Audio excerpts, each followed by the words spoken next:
السلام علیکم ناظرین، آپ دیکھ رہے ہیں one step official network اور میں ہوں آپ کا میزبان محمد رضوان۔ آج کا جو ٹاپک آپ کے لیے ہم لے کر آئے ہیں وہ ہے جی اے ڈی جنرلائزڈ انگزائٹی ڈس آرڈر۔ ایسی پریشانی جو مسلسل ہمارے ساتھ موجود رہتی ہے اور اس کی وجہ سے ہماری زندگی کس حد تک ڈسٹرب ہوتی ہے، اور ایسی پریشانی جس کی وجہ سے ہم اپنی زندگی نارمل طریقے سے نہیں گزار سکتے، اس کا حل کیا ہے؟ اس کا حل سائیکالوجی کے اندر، ماڈرن سائیکالوجی کے اندر کیا ہے، اور اس کا حل اسلامک پوائنٹ آف ویو سے کیا ہے، آج کے اس پروگرام کے اندر ہم آپ کے ساتھ شیئر کریں گے۔ اور اس کی وجوہات کون سی ہیں؟ اکثر آپ لوگوں نے دیکھا ہوگا کہ آپ کے ارد گرد ایسے لوگ موجود ہوتے ہیں جو بہت معمولی باتوں کے اوپر بھی پریشانی ان کو آنا شروع ہو جاتی ہے، اور اکثر ایسے لوگ دیکھے ہوں گے جو بہت زیادہ ان کے جو تھاٹس ہیں وہ اپنے بارے میں اور دوسروں کے بارے میں بھی نیگیٹو آنا شروع ہو جاتے ہیں۔ تو اس کی وجوہات ہوتی ہیں وہ آج کے اس پروگرام کے اندر ہم شیئر کریں گے، اور ہمیشہ کی طرح جو آج ہمارے ساتھ جو سکالر موجود ہیں، عطاء المصطفیٰ، جو کہ P H D research scholar ہیں علوم اسلامیہ کے اندر۔ عطاء المصطفیٰ، اکثر آپ نے دیکھا ہوگا کہ ایسے لوگ بھی ہمارے معاشرے کے اندر موجود ہیں جو جی اے ڈی یعنی جنرلائز انگزائٹی ڈس آرڈر کے اندر ہوتے ہیں، اور ان کے جو تھاٹس ہیں ہمیشہ وہ بغیر کسی ریزن کی وجہ سے وہ پریشانی کا سامنا کرتے ہیں، اور ہر وقت ان کی جو سوچ ہوتی ہے وہ پریشان ہوتے ہیں۔ اگر کوئی بھی شخص ان سے ملے اور ان سے کہے کہ آپ پریشان نظر آ رہے ہیں، لیکن اس کے پیچھے وہ ریزنز کو بتا نہیں سکتے کیونکہ ریزن ان کو خود بھی نہیں پتہ ہوتی۔ ایسی بیماری یعنی جس کی ہمیں ریزن بھی نہ پتہ ہو اور اس کے باوجود بھی ہم پریشان رہیں، ہر وقت ہمیں پریشانی کا سامنا کرنا پڑتا ہے۔ تو اسلامک پوائنٹ آف ویو سے اگر ہم اس کو دیکھیں تو اس کے لیے ہم کیا بہتر ہم اس کا حل تلاش کر سکتے ہیں؟ بسم اللہ الرحمن الرحیم۔ قرآن کریم کا جب ہم اس حوالے سے مطالعہ کرتے ہیں تو قرآن کریم کی آیات ہماری رہنمائی کرتی ہیں۔ اللہ رب العزت نے ارشاد فرمایا، ان الظن لا یغنی من الحق شیئا۔ دوسرے مقام پر فرمایا، یا ایھا الذین آمنوا ان تجتنبوا کثیرا من الظن ان بعض الظن اسم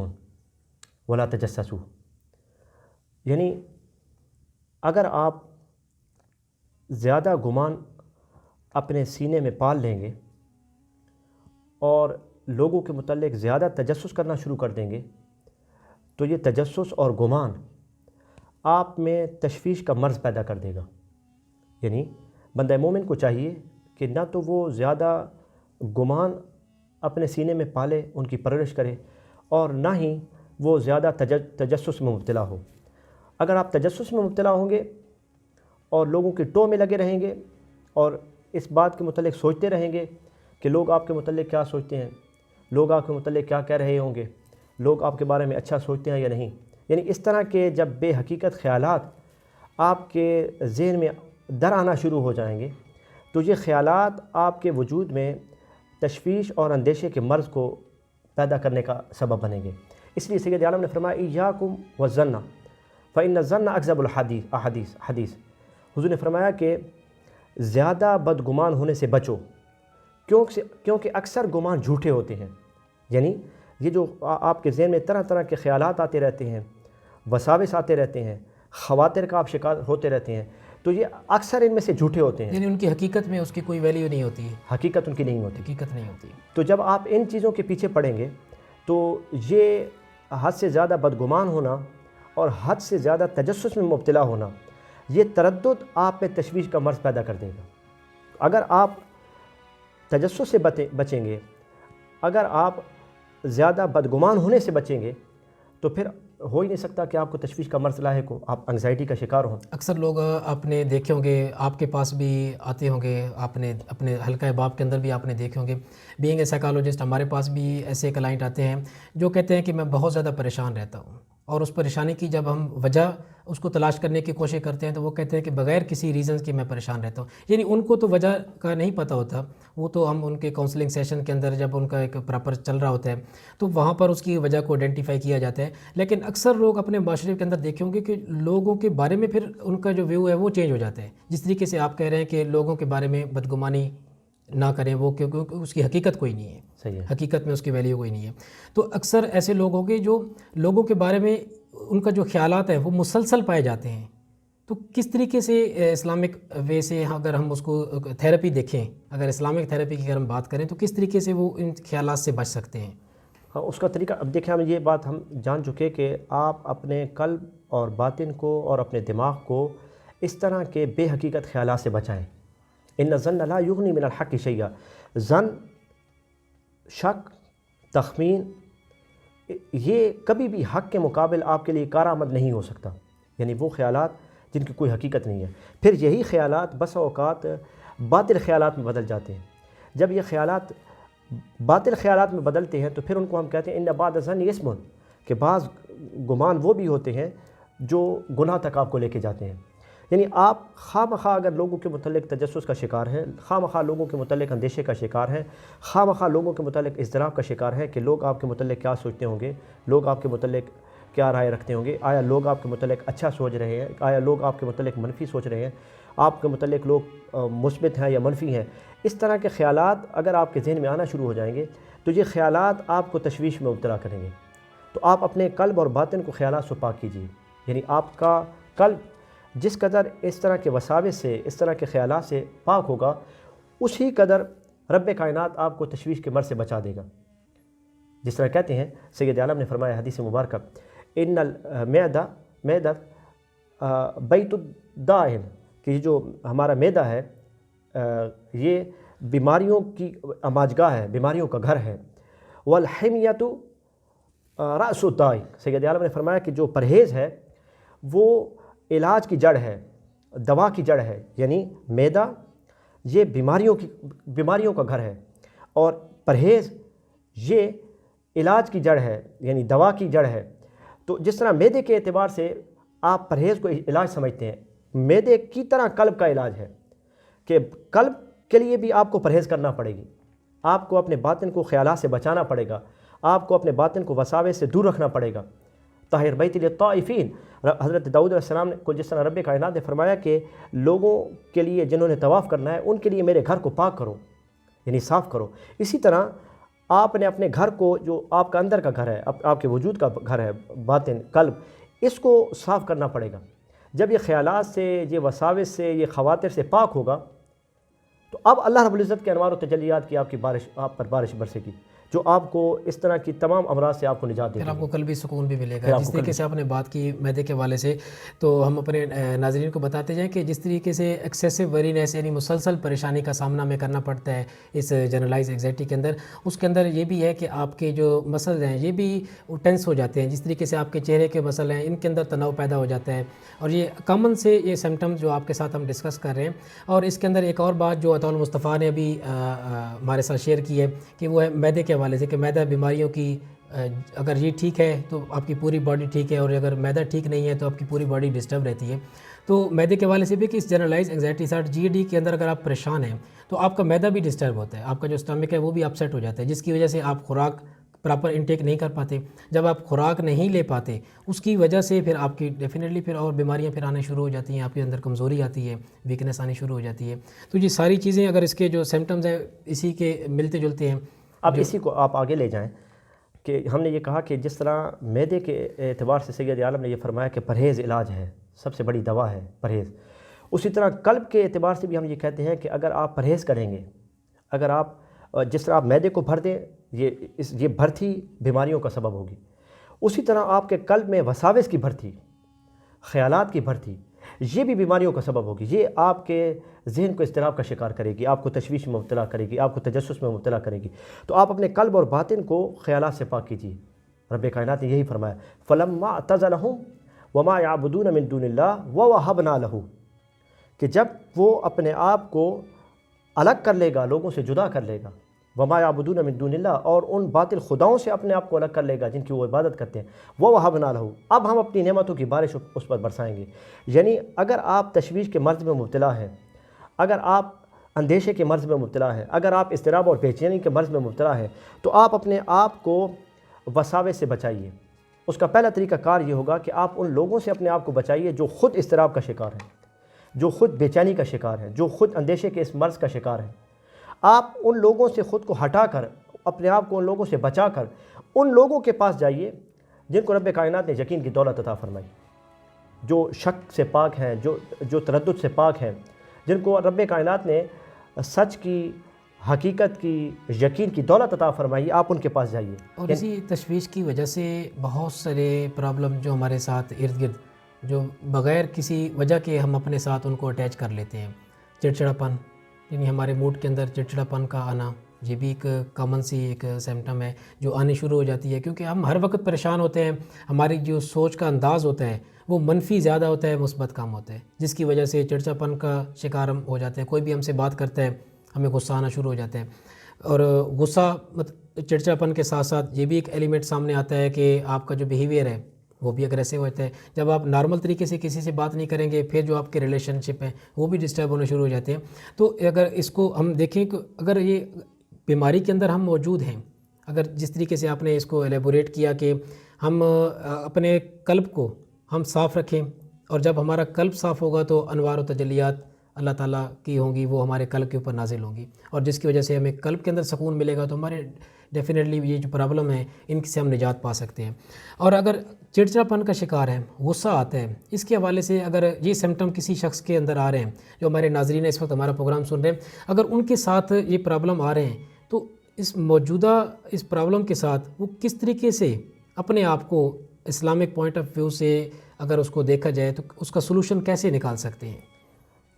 ہم ان کو یہ کہیں گے کہ آپ قرآن کے نور سے ہدایت حاصل کریں۔ نبی کریم علیہ الصلوۃ والسلام نے مکہ کے حالات اور مصائب کا کس طرح مقابلہ کیا،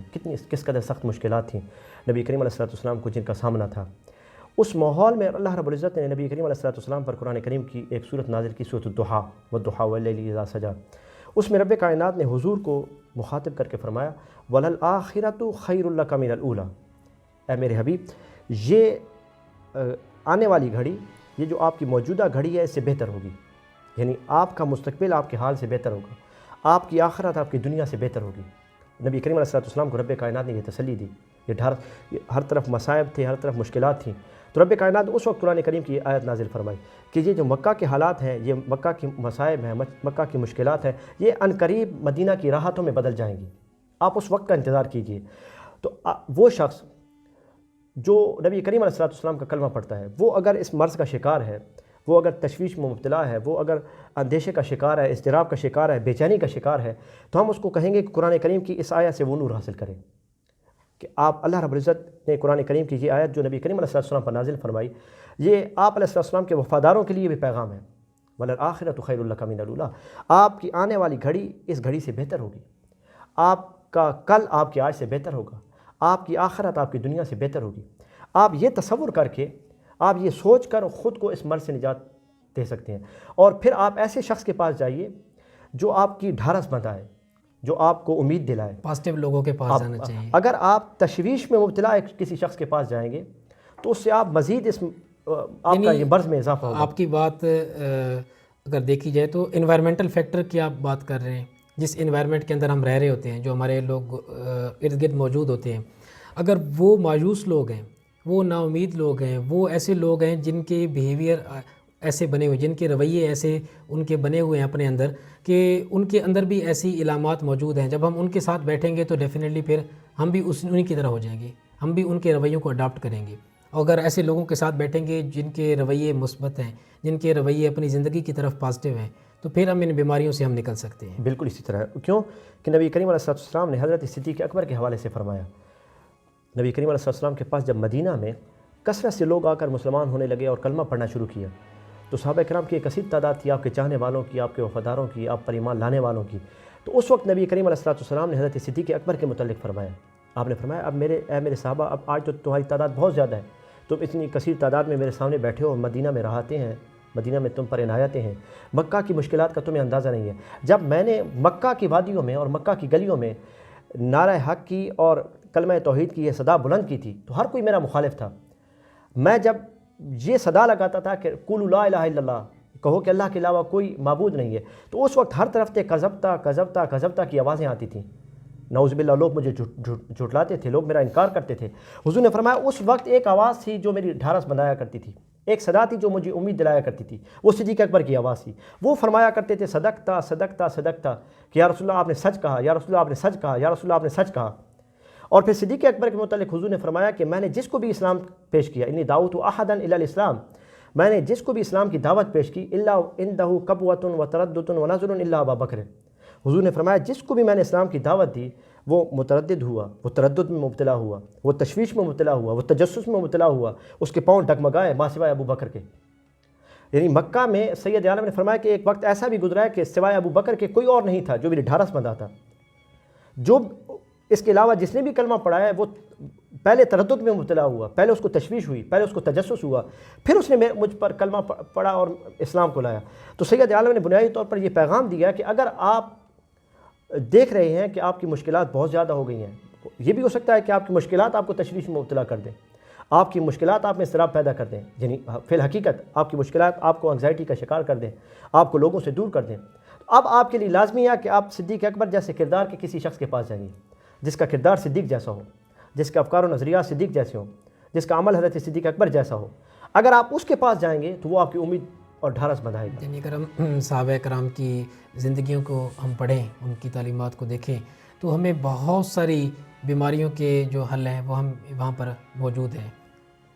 فرق صرف اتنا ہے کہ ہم صرف ریسرچ نہیں کرتے، ہم ان کو پڑھتے نہیں ہیں، ہم ان کو ایکسپلور کرنے کی کوشش نہیں کرتے. اگر ایکسپلور کرنے کی کوشش کریں تو اسلام کے اندر ہر بیماری کا حل موجود ہے، چاہے وہ جسمانی ہے، چاہے وہ ہمارے روحانی بیماری ہے، چاہے وہ ہمارے ذہن کے ساتھ، ہماری تھنکنگ کے ساتھ اس کے ریلیشن شپ ہے.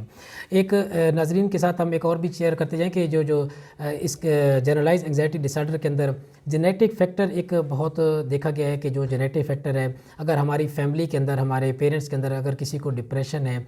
تو اس کے جو ان کی جو اولاد ہوتی ہے ان کے اندر بھی جی اے ڈی یعنی جنرلائز انگزائٹی ڈس آرڈر کے امکانات ان کے زیادہ ہوتے ہیں. اور ایسے لوگ جو اپنے انوائرمنٹ کے ساتھ ایسے انوائرمنٹ کے اندر رہتے ہیں جہاں پر ان کا جو حلقہ احباب ہے، جس کے اوپر ہم نے پہلے بھی بات کیا تھا اور مصطفیٰ کے ساتھ، کہ ایسے حلقہ احباب کو چھوڑ دیں جو نیگیٹو اپروچ رکھتے ہیں، جو پازیٹیو اپروچ رکھتے ہیں. کوشش کریں کہ آپ ان کے ساتھ اپنا وقت گزاریں. تو ماحول آپ کو ایک اور اعتبار سے بھی یعنی اس تشویش کی طرف لے کے جاتا ہے. یعنی آپ دیکھنا شروع کر دیتے ہیں کہ یہ جو میرے ساتھ وابستہ لوگ ہیں ان کی زندگی غیر توازن پر مشتمل ہے، یعنی متوازن زندگی نہیں ہے. آپ کے گھر کے لوگ، آپ کے محلے کے لوگ، آپ کے شہر کے لوگ، یعنی آپ کے قرب و جوار میں رہنے والے لوگ، تو یہ عدم توازن جس کے متعلق آپ سوچتے رہتے ہیں، یہ بھی آپ کو بس اوقات تشویش کا مریض بنا دیتا ہے، آپ کو انگزائٹی کا مریض بنا دیتا ہے. تو جب آپ اس انداز سے یہ دیکھیں کہ یہ تو دنیا میں کوئی توازن نہیں ہے اور میرے ساتھ اٹھنے بیٹھنے والے لوگوں کی زندگیوں میں کوئی توازن نہیں ہے، ان کی گفتگو میں کوئی توازن نہیں ہے، تو اس وقت قرآن کریم کی ایک آیت آپ کی رہنمائی کرے گی، وہ آپ کو بات سمجھائے گی. اللہ رب العزت نے ارشاد فرمایا وَلَوْلَا دَفْعُ اللَّهِ النَّاسَ بَعْضُهُم بِبَعْضٍ لَفَسَدَتِ الْأَرْضُ وَلَكِنَّ اللَّهَ ذُو فَضْلٍ عَلَى الْعَالَمِينَ. کہ اگر اللہ رب العزت بعض لوگوں کے ذریعے بعض لوگوں کے حملوں سے ان کو نہ بچاتا اور ان کے حملے ان سے نہ ہٹاتا تو یہ زمین تباہ و برباد ہو جاتی. ولیکن اللہ ذو فضل علی العالمین، لیکن اللہ رب العزت اہل عالم پر بڑا فضل فرمانے والا ہے. یہ قرآن کریم کی ایک آیت ہے کہ رب کائنات نے فرمایا کہ یہ جو تم دنیا میں دیکھتے ہو خیر اور شر کی جنگ، کہ تمہیں ایک طرف بھلائی کرنے والے لوگ نظر آتے ہیں، دوسری طرف شر کرنے والے لوگ تمہیں نظر آتے ہیں، ایک طرف تمہیں حق کا علم بلند کرنے والے لوگ نظر آتے ہیں اور دوسری طرف تمہیں ظلم کے پرچارک تمہیں نظر آتے ہیں، ایک طرف تمہیں کفر کے علم بردار نظر آتے ہیں اور دوسری طرف تمہیں توحید کا پیغام دنیا میں پھیلانے والے نظر آتے ہیں. تو رب کائنات نے یہ پوری دنیا میں ایک خاص توازن رکھا ہوا ہے. وَلَوْلَا دَفْعُ اللَّهِ النَّاسَ بَعْضُهُم بِبَعْضٍ لَفَسَدَتِ الْأَرْضُ. اگر اللہ رب العزت بعض کے حملوں کو بعض کے ذریعے نہ ہٹاتا رہتا تو یہ زمین تباہ و برباد ہو جاتی. یعنی یہ کائنات میں ایک توازن ہے، بیلنس ہے. اگر تم یہ سمجھتے ہو کہ اس میں توازن نہیں ہے تو یہ تمہارے فہم کا نقص ہے، یہ تمہارے سمجھنے کا نقص ہے. تو اللہ رب العزت کے کارخانہ قدرت میں اور اس کے جو قدرت کے جتنے بھی امور ہیں ان میں دخل انداز مت ہو. یعنی اپنی عقل کو، اپنی فکر کو، اپنے قلب کو اس میں دخل انداز نہ کرو. اگر اس اعتبار سے تم سوچنا شروع کرو گے تو پھر بھی تم اضطراب کا شکار ہو جاؤ گے، پھر بھی تمہیں اندیشے کا مرض لاحق ہو جائے گا، پھر بھی تم تشویش کے مرض میں مبتلا ہو جاؤ گے. تمہارا کام یہ ہے کہ تم جب دنیا میں اس نوع کا کھیل دیکھو تو تمہارا کام یہ ہے کہ تم اپنے آپ کو بھلائی والوں کے ساتھ وابستہ کر لو، تم اپنے آپ کو خیر والوں کے ساتھ وابستہ کر لو، تم اپنے ساتھ محبت کرنے، جو لوگ محبت کا پیغام ایک طرف نفرت کا پیغام دینے والے ہیں، ایک طرف محبت کا پیغام تم محبت کا پیغام دینے والوں کے ساتھ خود کو وابستہ کر لو. اگر تم ان کے ساتھ خود کو وابستہ کر لو گے تو رب کائنات تمہیں اس طرح کی بے چینیوں سے، اس طرح کے اضطرابات سے چھٹکارا عطا فرما دے گا۔ جی ناظرین، آپ ہماری گفتگو سن رہے ہیں one step official network سے، اور آج کا جو ہمارا ٹاپک ہے جو آپ کے ساتھ ہم اس وقت شیئر کر رہے ہیں وہ ہے اینگزائٹی کے حوالے سے، جنرلائز اینگزائٹی ڈسارڈر یعنی GAD کیا ہوتا ہے۔ اور اس حوالے سے ایک اور اگر اس کا ہم دیکھیں کازز کے حوالے سے کہ جو برین کے اندر جو نیورو کیمیکلز ہوتے ہیں ان کے اندر اگر بیلنس نہ رہے، اس کی وجہ سے بھی جنرلائز اینگزائٹی ڈسارڈر کی سمٹمز آنی سٹارٹ ہو جاتی ہیں۔ اور برین کے اندر بہت سارے ایسے کیمیکل ہوتے ہیں جو مختلف کردار ادا کر رہے ہیں، اور اس کے اندر جو ایک کیمیکل ہے سیروٹونین، اگر اس کی کمی واقع ہو جائے تو پھر بھی GAD آپ کے اس کی جو سمٹمز ہوتی ہیں وہ آنی سٹارٹ ہو جاتی ہیں۔ اور اگر ریسرچ پوائنٹ آف ویو سے دیکھا جائے تو ہر 100 میں سے 4 سے 5 افراد ہیں جو GAD کا شکار ہیں۔ اگر جنرلائز اینگزائٹی ڈسارڈر کی وجہ سے اگر آپ کی کوالٹی لائف ڈسٹرب ہو رہی ہے تو پھر آپ کو ضرور سوچنا چاہیے سیریس ہو کر، اور اپنے قریبی کسی بھی ڈاکٹر کے پاس جانا چاہیے۔ اس کی میڈیکیشن بھی ہوتی ہیں جو کہ پراپر سائیکیٹرسٹ اس آپ کو پرسکرائب کرتا ہے، اور اس کا جو پراپر ایک کاؤنسلنگ سیٹ اپ ہوتا ہے وہ بھی آپ کو کسی پروفیشنل سائیکالوجسٹ کے پاس جانا چاہیے۔ اگر آپ ہمارا فورم یوز کرنا چاہتے ہیں تو آپ ون اسٹیپ کا فورم یوز کر سکتے ہیں۔ ہماری ویب سائٹ ہے onestep.com.pk، اس کے اوپر بھی آپ آ کر اپنی انفارمیشن لے سکتے ہیں اور آپ ہمیں انکوائریز بھیج سکتے ہیں۔ اگر اطال المصطفیٰ دیکھا جائے کہ اس کو جو علاج کی طرف جس طریقے سے آپ نے بتایا کہ ہمیں اپنے آپ کو اللہ پاک کی ذات کے ساتھ جوڑ کے رکھنا، پھر اپنے قلوب کو اس کو پاک و صاف رکھنا تاکہ اللہ پاک کے انوار و تجلیات اس کے اندر نازل ہوتے رہیں اور ہمارے دل کو ایک سکون سے ملے، کیونکہ بے چینی اسی وقت ہوتی ہے جب ہمارا اندر بے چین ہوتا ہے۔ اور اگر دیکھا جائے تو جتنے بھی پرابلم ہیں وہ سارے ہمارے ذہن کے ساتھ ریلیٹڈ ہیں۔ اگر ہمارا ذہن ٹھیک ہے، اگر جسمانی طور پر ہم بیمار ہیں تو کسی ڈاکٹر کے پاس جائیں گے تو وہ ڈاکٹر ہماری جسمانی دوائی تو دے دے گا، وہ جسمانی جو علامات ہیں وہ تو ختم ہو جائیں گی، لیکن ذہن کی علامات تو وہ ختم نہیں ہو سکتی دوائی کے ساتھ۔ ذہن کی علامات زیادہ تر ہماری اپنی جنریٹ کردہ ہوتی ہیں، ہماری اپنی سوچ ہوتی ہے، ہم خود سے سوچنا شروع کر دیتے ہیں، اور ہماری جو سوچ کا اینگل ہے ہم خود سے سوال کرتے ہیں اپنے ذہن کے اندر، خود ہی جواب دیتے ہیں۔ جب یہ لمحہ آ جاتا ہے تو پھر وہاں پر پریشانی آنا شروع ہو جاتی ہے۔ یعنی ایک تو ہم نے یہ پہلے بات اپنے ناظرین کو سمجھا دی کہ آپ زیادہ تجسس سے بچیں، زیادہ بدگمان ہونے سے بچیں، لوگوں کے متعلق زیادہ ٹو میں مت لگے رہیں کہ لوگ آپ کے متعلق کیسا سوچتے ہیں، آپ کے متعلق اچھا سوچتے ہیں کہ آپ کے متعلق برا سوچتے ہیں۔ پھر ہم نے یہ بھی بتایا کہ آپ اپنے قلب اور باطن کو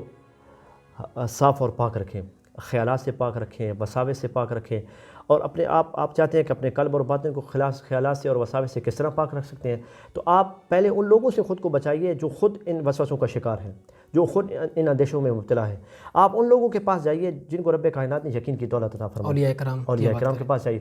اب اس کے بعد ہم یہ کہتے ہیں کہ یہ بھی آپ یاد رکھیں، ایک تو آپ نے اپنے اس قلب اور باطن کو بھرتی نہیں کرنا ہے مختلف طرح کے خیالات سے۔ اگر آپ اپنے قلب کو یعنی گو قسم کے خیالات سے بھر لیں گے تو وہ بھی آپ کے ذہن کو تشویش میں مبتلا کرے گا۔ رب کائنات نے فرمایا ما جعل اللہ لرجل من قلبین فی جوفہ، اللہ رب العزت نے ایک سینے میں 2 دل نہیں بنائے، رب کائنات نے ایک سینے میں 2 دل نہیں بنائے۔ یہاں قرآن کریم میں رب کائنات نے جس دل کی بات کی ہے تو یہ گوشت کا لوتھڑا نہیں، بلکہ رب کائنات نے اس دل کی بات کی ہے جس کی بات اہل تصوف کرتے ہیں، اہل معرفت کرتے ہیں۔ وہ کہتے ہیں کہ یہ نہیں ہو سکتا کہ آپ کا ایک دل ہو اور اس دل کے اندر آپ توحید کو بھی رکھیں، اللہ رب العزت کی وحدانیت کو بھی، اور آپ شرک کی پرورش بھی کرتے رہیں۔ نہیں ہو سکتا کہ آپ خیر کو بھی اس قلب میں بھر دیں اور شر کے بھی علم بردار بن جائیں۔ یہ نہیں ہو سکتا کہ آپ نفرت بھی پھیلانا شروع کر دیں اور آپ کہیں کہ میں محبت کا دعوے دار بھی ہوں۔ نہیں، ما جعل اللہ لرجل من قلبین فی جوفہ، رب کائنات نے ایک سینے میں 2 دل نہیں رکھے ہیں۔ رب جب کوئی شخص یہ دعویٰ کرے نہیں میرے دل میں خیر بھی ہے، میرے دل میں شر بھی ہے، میرے دل میں توحید بھی ہے، میرے دل میں شرک بھی ہے، میرے دل میں محبت بھی ہے، میرے دل میں نفرت بھی ہے، ایسا نہیں ہو سکتا۔ اگر آپ ایسا کر رہے ہیں تو پھر آپ یاد رکھیے کہ آپ اپنے ذہن کو، اپنے قلب کو، اپنے نفس کو مختلف طرح کی بیماریوں کا شکار کریں۔ کیوں؟ ان الدین عند اللہ الاسلام، اللہ رب العزت کے نزدیک راستہ ایک ہی ہے اور وہ اسلام ہے۔ جب راستہ ایک ہے تو قلب بھی ایک ہونا چاہیے۔ جب آپ مختلف طرح کے راستے اختیار کریں گے تو وہ راستے آپ کو تشویش میں مبتلا کر دیں گے۔ تو ان راستوں کو چھوڑ کر، مختلف راستوں کو چھوڑ کر، مختلف افکار کو چھوڑ کر، مختلف طرح کے خیالات کو چھوڑ کر، جب آپ ایک ہی طرح کے خیالات کو اپنے دل میں اور قلب میں پروان چڑھائیں گے تو اس سے رب کائنات آپ کو اس طرح کی ذہنی بیماریوں سے نجات عطا کرے گا۔ یعنی جو ہمارے اندر کی جو کیفیت ہے وہ ہمارے باطن کی کیفیت بھی وہی ہونی چاہیے۔ اسی طرح یعنی جو ہماری سوچ ہے، جو ہمارے اندر کی باتیں ہیں، جو ہم لوگوں کے ساتھ جو ریئیکٹ کریں وہ اس کے اندر بناوٹ نہیں ہونی چاہیے۔ یعنی اگر ہم اندر کسی کے ساتھ اگر بغض رکھتے ہیں، اندر کسی کے ساتھ نفرت رکھتے ہیں تو جو چہرے کے اوپر جو سمائل ہوگی وہ پھر وہاں پر کام نہیں کرتی، یعنی ہمارا جو باطن ہے اور جو ہمارا ظاہر ہے جب وہ ایک ہوگا تو پھر ڈیفینیٹلی پھر یہ پرابلمس اس کے اندر پھر کام یعنی ہو جائیں پہلے گی، آپ اپنے قلب کو وساوس سے، وصف سے نہ آئیں. ہاں، خواطر سے اور مختلف طرح کے خیالات سے پاک کریں. وطاہر بیتی للطائفین، اپنے دل کو صاف کیجیے. جب صاف ہو جائے تو اب آپ نے اپنے دل کو صرف اچھے خیالات سے بھرنا ہے، اس میں اچھے خیالات در آئیں، صرف اچھی چیزیں کا آپ نے تصور کرنا ہے. یہ پیچھے ایک آیت ہم پڑھ چکے، فلما اعتزلهم وما يعبدون من دون اللہ، کہ یعنی پھر آپ نے اپنے آپ کو الگ کر لینا ہے، اپنے آپ کو جدا کر لینا ہے ان لوگوں سے جو باطل خیالات رکھتے ہیں. یعنی باطل خیالات والے لوگوں کو اگر آپ سننا شروع کر دیں گے، ان کی باتوں کی طرف توجہ کرنا شروع کر دیں گے، آپ ان کو پڑھنا شروع کر دیں گے، تو یہ کیسے ممکن ہے کہ وہ خیالات آپ کے دل میں نہ آئیں؟ وہ خیالات جب آپ کے دل میں آئیں گے تو یاد رکھیے یہ جو دل ہے یہ دماغ کو کنٹرول کرتا ہے. لہم قلوب لا یفقہون بہا، ان کے پاس ایسے دل نہیں ہیں جن سے وہ سوچ سکیں. یعنی دل آپ کے دماغ کو کنٹرول کرتا ہے. سائنس تو اس چیز سے اختلاف کرتی ہے، سائنس کہتی ہے کہ جو آپ کا برین ہوتا ہے وہ آپ کی باڈی کو کنٹرول کرتا لہم ہے. قلوب لا یفقہون بہا، ان کے پاس ایسے دل نہیں جن سے وہ تفقہ کریں. یعنی بنیادی طور پر آپ کے دماغ کو بھی آپ کا قلب اور باطن کنٹرول کرتا ہے اسلامک پوائنٹ آف ویو سے. اسی طرح. یعنی آپ کا دل پاک ہونا چاہیے خیالات سے، اور پھر آپ کے دل میں صرف پاکیزہ خیالات ہونے چاہیے، وہی آپ کے دماغ کو درست کریں گے. اگر ایسا نہیں ہوگا تو پھر ہو ہی نہیں سکتا کہ آپ اپنے آپ کو اس طرح کی بیماریوں سے بچا سکیں، اپنے بیماریوں سے نجات دے سکیں. اگر عطاء المصطفیٰ دیکھا جائے تو اگر ہم اس کو آسان الفاظ کے اندر اس کو تھوڑا سا اپنے دیکھنے اور سننے والوں کے لیے بتائیں کہ کوئی ایسا واقعہ اگر آپ اپنے ناظرین کے ساتھ شیئر کریں جس سے تھوڑا سا سبق مل جائے لوگوں کو کہ ایسی جو پریشانی ہیں ان سے جو نجات کا ذریعہ ہے، جس طریقے سے آپ نے پہلے ایلیبوریٹ کیا، قرآن پاک کے حوالے دیے، پھر آپ نے احادیث نبی صلی اللہ علیہ وسلم کے حوالے دیے، تو صوفیاء کرام اس حوالے سے کیا کہتے ہیں؟ حضرت یہ جو مشکلات ہیں، یہ جو پریشانیاں ہیں، جو وسوسے آ جاتے ہیں، یہ خیالات، یہ لازمی بات ہے ہر ایک شخص کو آتے ہیں، ہر شخص کے ساتھ ہیں، اور ہر شخص کسی نہ کسی معالج کے پاس جاتا ہے، رجوع کرتا ہے. تو حضرت مالک بن دینار فرماتے ہیں رضی اللہ تعالیٰ عنہ، وہ فرماتے ہیں کہ میرا اپنا ذہن ایک دفعہ اندیشوں کا، بے چینیوں کا اور اضطراب کا شکار ہوا، تو میں نے کہا میں اس سے نجات کیسے حاصل کروں؟ تو وہ کہتے ہیں کہ میں نے سوچا کہ کیوں نہ میں بولول دانا کے پاس چلا جاؤں اور اس کے پاس جا کر بیٹھوں تو رب کائنات ممکن ہے یہ جو وساوس ہیں، یہ جو پریشانیاں ہیں ذہنی، یہ جو تشویش ہے میرے ذہن کو لاحق ہے، رب کائنات مجھے اس سے نجات عطا فرما دے. وہ فرماتے ہیں میں گیا تو میں دیکھ کر حیران ہو گیا کہ نیلی چھت کے نیچے وہ بیٹھے ہیں اور کوئی اور زمینی چھت نہیں ہے، اور ان کے پورے جسم پر لباس بھی نہیں ہے، صرف انہوں نے تہبند باندھا ہوا ہے اور جسم پر کوئی اور لباس موجود نہیں ہے، قمیض نہیں پہنے ہوئے، صرف تہبند باندھا ہوا ہے. تو میں ان کے پاس جا کر بیٹھ گیا اور میں بڑا حیرت میں مبتلا ہوا کہ میں تو لباس بھی میں نے پہنا ہوا ہے اور مجھے رب کائنات نے ساری نعمتیں بھی عطا فرمائی ہوئی ہیں، میں مشوش ہوں، تشویش میں شکار ہوں، اضطراب کا اور بے چینی کا شکار ہوں. لیکن یہ یعنی بالکل ان کو کوئی تشویش نہیں ہے، کوئی پریشانی نہیں ہے، کوئی اضطراب نہیں ہے. تو فرماتے میں جا کر بیٹھ گیا. میں نے دیکھا کہ حضرت بولول دانا کبھی اوپر دیکھتے تو وہ مسکرا اٹھتے، کبھی وہ زمین کی طرف دیکھتے تو اس سے عبرت حاصل کرتے، اور کبھی وہ اپنے دائیں طرف دیکھتے تو وہ ہنس پڑتے، اور پھر وہ بائیں طرف دیکھتے تو رو پڑتے. میں ان کے پاس بیٹھ گیا اور میں نے ان سے پوچھا کہ آپ کی یہ کیفیات جن کا میں مشاہدہ کر رہا ہوں یہ مختلف طرح کی کیوں ہیں، مجھے آپ سمجھائیے. تو حضرت بولول دانا نے فرمایا کہ میں اے مالک بن دینار، جب میں آسمانوں کی طرف دیکھتا ہوں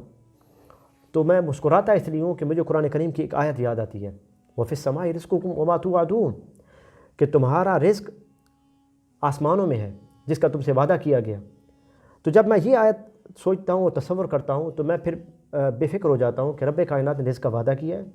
اور جو رزق اس نے وعدہ کیا تو وہ ضرور مجھے ملے گا. میں اس لیے بے خوف ہو جاتا ہوں کہ رزق کی اس نے ضمانت دے دی ہے. پھر جب میں زمین کی طرف دیکھتا ہوں، منہا خلقناکم وفیہا نعیدکم ومنہا نخرجکم تارۃ اخری، تو میں قرآن کریم کی اس آیت میں توجہ کرتا ہوں کہ رب کائنات نے فرمایا کہ ہم اس مٹی سے ہی پیدا کیے گئے، وفیہا نعیدکم، ہم اسی کی طرف پلٹ کے جائیں گے، ومنہا نخرجکم تارۃ اخری، اور پھر ہمیں اس مٹی سے ہی نکالا جائے گا. تو جب میں زمین کی طرف دیکھتا ہوں تو اب میں اس آیت سے عبرت پکڑتا ہوں، ایک دن میری موت آنی ہے، میں نے اس دنیا سے چلے جانا ہے اور میرا نامہ اعمال ختم ہو جائے گا. اور پھر فرماتے ہیں کہ جب میں دائیں طرف دیکھتا ہوں تو میں خوش ہوتا ہوں کیوں؟ اصحاب الجمین ما اصحاب الجمین، قرآن کریم کی آیت کا تصور کرتا ہوں کہ کمال کے لوگ ہیں وہ جو دائیں ہاتھ والے ہیں، جو بھلائی والے ہیں، جو خیر کا پیغام دینے والے ہیں، جو محبت کی بات کرنے والے ہیں۔ اور پھر جب میں بائیں طرف دیکھتا ہوں تو میں روتا اس لیے ہوں کہ مجھے وہ یاد آتے ہیں اصحاب الشمال ما اصحاب الشمال، اصحاب الشمال یعنی وہ بائیں ہاتھ والے، وہ برائی کا پیغام دینے والے، وہ کفر کی بات کرنے والے، وہ لوگوں کے دلوں میں نفرت پیدا کرنے والے، ان کا میں تصور کرتا ہوں۔ یہ چاروں جانب مجھے قرآن کریم کی کچھ آیتیں یاد آتی ہیں اور ان آیتوں سے میں عبرت حاصل کرتا ہوں، اور پھر میں اپنے قلب اور باطن کو اس سے سکون حاصل کرتا ہوں۔ حضرت مالک بن دینار وہ فرماتے ہیں کہ میں ان کے پاس بیٹھا رہا، پھر مجھے یہ خیال آیا کہ کیوں نہ میں بلول دانا کو کوئی لباس ان کو فراہم کر دوں، ان کے اوپر قمیض نہیں ہے۔ تو میں نے ان سے اجازت لی کہ آیا میں جاتا ہوں اور آپ کے لیے کوئی لباس لے کے آتا ہوں۔ تو میں چلا گیا بازار بغداد سے، میں نے ایک اچھا نفیس لباس خریدا اور آ کر حضرت بلول دانا کو پیش کر دیا۔ حضرت بلول دانا نے فرمایا کہ میں اس لباس کا خواہش مند نہیں ہوں، میں نے یہ لباس آپ کو نہیں کہا تھا۔ انہوں نے کہا کہ پھر آپ کون سا لباس پہنتے ہیں؟ تو وہ فرمانے لگے بلول دانا مالک بن دینار کو کہ میں اس لباس کی بات کرتا ہوں جو اخلاق سے بنا ہو، جو اخلاص سے بنا ہو، جو ہر عیب اور برائی سے پاک ہو، وہ لباس جو اس روئی سے بنا ہو جس کا درخت حقائق کی زمین میں بویا گیا ہو، حقائق کی زمین میں لگایا گیا ہو، اور پھر اس کو وفا کے پانی سے سینچا گیا ہو، اور پھر جفا کے ہاتھوں سے اس کو کاٹا گیا ہو، اس انداز سے اس کی تراش خراش ہوئی ہو۔ وہ لباس جو انسان پہنے اور پہننے سے پہلے اس کی قیمت جنت ہو، اور لباس اگر وہ کوئی پہن لے تو وہ لباس نہ صرف جہنم کی آگ سے آزادی کا باعث بن جائے، بلکہ وہ لباس اس سماج اور معاشرے کی آگ سے آزادی کا باعث بن جائے۔ وہ انسان کو پریشانیوں سے نجات دے دے، انسان کو مشکلات سے نجات دے دے، انسان کو اضطراب سے، تشویش سے، اس طرح کی جتنے بھی ہموم و غموم اس کو لاحق ہیں، وہ لباس پہننے سے رب کائنات اس آگ سے اس کو نجات دے دے۔ میں اس لباس کی بات کرتا ہوں۔ تو حضرت مالک بن دینار فرمانے لگے کہ میں نے پوچھا کہ حضرت یہ لباس کہاں سے ملے گا اور یہ لباس کون پہن سکتا ہے؟ تو حضرت بلول دانا نے فرمایا کہ یہ لباس رب کائنات انہی لوگوں کو پہناتا ہے جن کو وہ اپنی رحمت سے خاص کر لیتا ہے، جن کے قلب و باطن کو وہ اپنے انوار و تجلیات کا مرکز اور محور بنا لیتا ہے، انہی کو رب کائنات یہ لباس پہناتا ہے۔ وہ لوگ جن کا نام رب کائنات نے اپنے خاص بندوں کے دفتر میں لکھ دیا، وہ لوگ جو چلتے زمین پر ہیں مگر وہ چرتے ملکوت میں ہیں۔ تو حضرت مالک بن دینار کہتے ہیں میں نے پوچھ لیا وہ لوگ کون ہیں؟ تو حضرت بلول دانا نے فرمایا کہ وہ لوگ جو ہر لحظہ خلق سے کٹ کر خالق کی طرف رجوع کرتے ہیں، ہر طرح کی اپنی پریشانی کے لیے خالق کی طرف رجوع کرتے ہیں، رب کائنات ان کو یہ لباس عطا فرماتا ہے۔ تو ہم یہ کہتے ہیں کہ یہ وہ لباس ہے، یہ وہ لباس حقیقت ہے جو رب کائنات نے صوفیاء کو عطا فرمایا، جس وجہ سے وہ جس حال میں بھی رہتے تھے اس حال میں شاکر رہتے تھے، اس حال میں صابر رہتے تھے۔ تو ہمیں چاہیے کہ اگر ہم پریشانیوں کا شکار ہیں، اگر ہم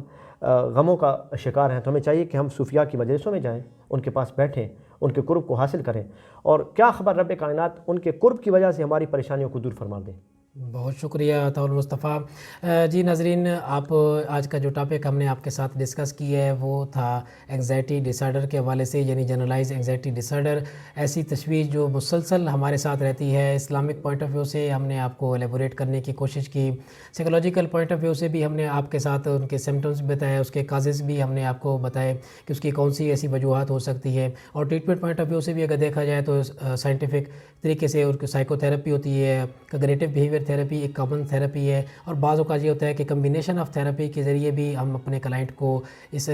پریشانی سے ہم نجات دلانے کی ہم کوشش کرتے ہیں۔ آپ اپنے قلب کو، اپنے باطن کو پاک رکھیں گے تو آپ کو سکون ملے گا، آپ کے ذہن کے اندر وسوسے نہیں آئیں گے۔ اور آپ نے وسوسے کیسے ختم کرنے ہیں؟ اگر آپ اللہ تعالیٰ کے ساتھ آپ کو ٹچ کر کے رکھتے ہیں، اگر اللہ تعالیٰ کی ذات کے ساتھ اپنے آپ کو جوڑ کے رکھتے ہیں، تو پھر وہ جو آپ کے ذہن کے اندر جو وسوسے آتے ہیں، جو خیالات آتے ہیں، ان کا آنا کم ہو جائے گا۔ اور کوشش کریں کہ اپنے آپ کو کہ اچھے لوگوں کی محفل کے اندر آپ رکھیں، کیونکہ اکثر یہ جو پریشانی رہتی ہے وہ اس وجہ سے رہتی ہے کہ ہم اپنے خیالات کے اندر سوچتے ہیں، پھر انہی کے اندر آپ اپنے خیالات کے اندر ہی اس کا جواب تلاش کرتے ہیں، جس کی وجہ سے پھر ہمیں یہ پریشانی کا سامنا کرنا پڑ جاتا ہے۔ ناظرین، آج کے پروگرام کا وقت ختم ہوا چاہتا ہے۔ اپنے میزبان محمد رضوان اور one step official network کی پوری ٹیم کو دیجیے اجازت۔ اگر آپ ہمارے چینل پر نئے ہیں تو ہمارے چینل کو ضرور سبسکرائب کریں، ہماری ویڈیو کو لائک کریں، اپنے دوستوں کے ساتھ ضرور شیئر کریں۔ اللہ نے کے بان۔